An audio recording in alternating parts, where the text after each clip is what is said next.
Baik, Assalamualaikum warahmatullahi wabarakatuh.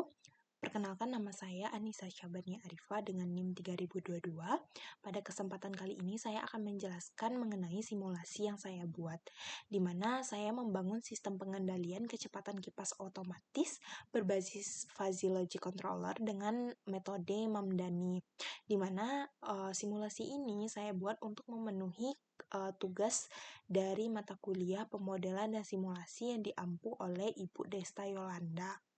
Nah, jadi sistem ini tuh nanti dibuat untuk mengatur kecepatan kipas berdasarkan dua input, yaitu input tentang suhu, kelembaban, dan outputnya itu berupa kecepatan kipas.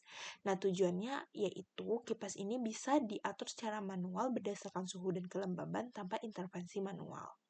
Nah, di sini saya menggunakan menggunakan Python dengan library Scikit Fuzzy, di mana library ini sangat-sangat mendukung gitu untuk menyediakan beberapa fungsi penting dalam sistem fuzzy logic, diantaranya adalah membuat variabel fuzzy, kemudian juga fungsi keanggotaannya, menyusun aturan atau rule base dalam fuzzy logic, serta melakukan defusifikasi. Jadi semua proses ini bisa dilakukan dengan mudah dan cepat tanpa harus menulis rumus matematisnya secara manual. Oleh karena itu, hal yang perlu kita lakukan itu adalah dengan mendownload library dari Scikit Fuzzy ini dan melakukan import ataupun library yang dibutuhkan untuk mendukung proses simulasi fuzzy kita ini. Nah, di mana saya menggunakan dan menjalankan simulasi ini di dalam Google Colab untuk menjalankan simulasi ini. Nah, setelah kita menginstal dan menjalankan library dari hal-hal yang dibutuhkan untuk sistem kita ini, salah satunya adalah library tentang Scikit Fuzzy ini. Selanjutnya itu mengenai apa aja sih variabel-variabel serta fungsi keanggotaan untuk sistem kita ini. Nah, jadi di sini yang pertama itu adalah suhunya, di mana suhunya ini tuh dari rentang bisa dilihat 0 sampai 40, sedangkan untuk kelembaban itu dari 0 sampai 100, dengan variabel outputnya itu dari 0 sampai juga 100 berupa kecepatan dari kipas itu sendiri.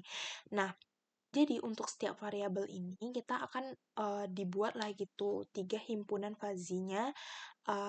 Yang pertama itu adalah untuk fungsi keanggotaan suhu, di mana dalam fungsi keanggotaan suhu ini diatur yaitu dingin, normal, dan panas dari rentang 0 sampai 40. Nah, di mana dingin itu dari rentang 0 sampai 20 derajat, sedangkan normal itu dari rentang 15 sampai 30 derajat, dan untuk panas itu dari rentang 25 sampai 40 derajat. Nah, untuk kelembaban itu sendiri, itu kategorinya ada lembab, sedang, dan kering dari rentang 0 sampai 100. Nah, untuk fungsi keanggotaan untuk kecepatan kipas itu ada 3 kategori. Yang pertama ada lambat dan ada sedang serta cepat dengan rentang 0 sampai 100 juga gitu. Nah, semua fungsi keanggotaan ini dibuat gitu dalam bentuk segitiga gitu, atau disebut sebagai triangular membership function. Kenapa sih kita memilih yaitu bentuk seperti ini? Karena bentuk seperti ini tuh dinilai lebih halus gitu transisinya, dan lebih mudah dibaca karena emang lebih jelas gitu nampak transisinya gitu. Nah, bisa dilihat ketika kita menjalankan fungsi ini, ya, fungsi suhu, fungsi kelembaban, dan fungsi kecepatan kipas dari hal-hal yang kita definisikan gitu kan. Nah, dihasilkan 3 grafik di sini. Bisa dilihat pada grafik pertama itu grafik yang untuk suhu, di mana di sisi kiri ini merupakan area dingin kan, karena nilainya emang di bawah 20 derajat sebagaimana kita definisikan di bawah ini. Jadi nilainya itu tinggi ketika dia itu berada di bawah 20, lalu dia itu akan menurun ketika suhunya itu sudah di atas 20. Jadi Seperti itu kira-kira cara membacanya. Nah, sedangkan untuk kondisi normal, itu tuh ada di rentang 20 hingga 30. Dan jika misalnya udah masuk ke area 30 ke atas, itu udah masuk ke area panas, dimana ini grafiknya udah masuk meningkat gitu di area 30 sampai 40. Nah, begitu juga dengan kelembaban cara membacanya, dan begitu juga dengan kecepatan, dimana kecepatan kipas itu akan mengikuti pola yang sama.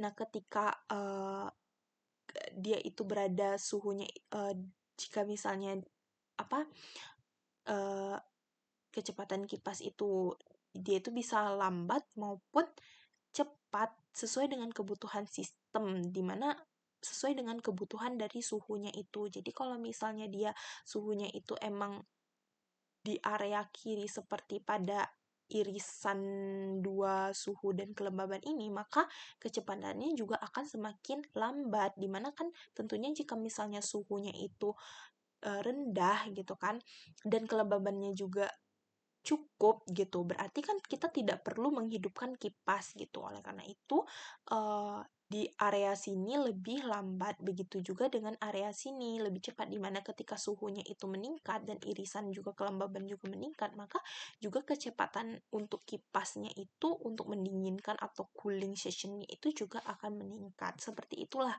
kira-kira gambarannya.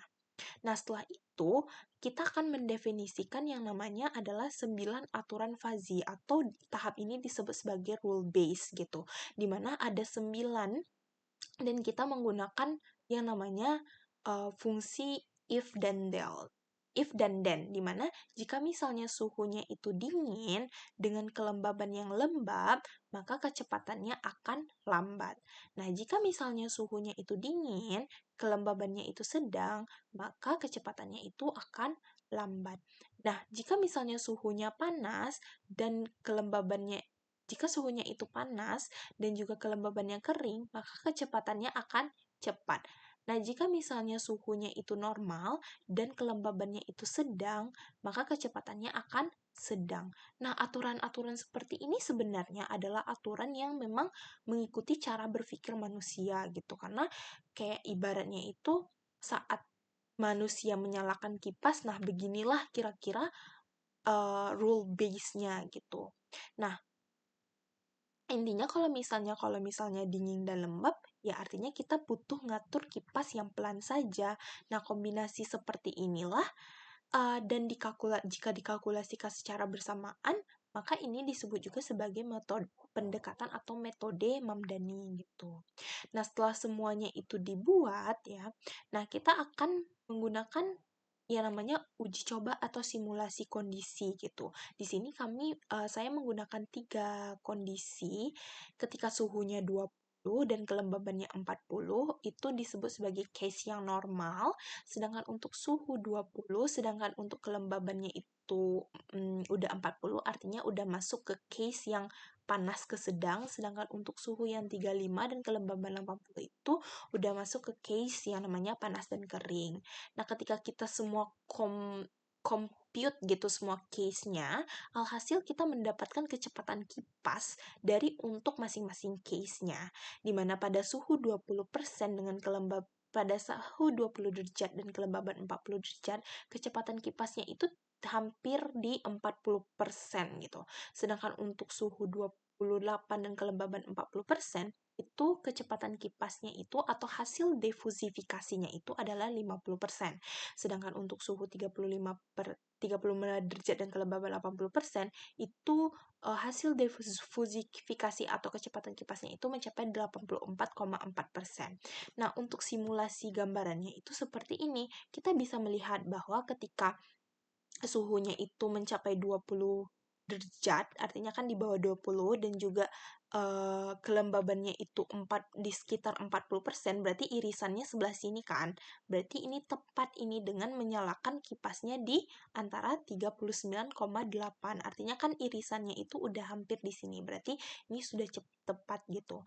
Nah, ketika suhunya itu 28% dan kelembabannya 20% dan kelembabannya itu 50%, maka itu tuh kita ada 50% gitu hasil defusifikasinya. Nah, seperti itu kira-kira bayangannya.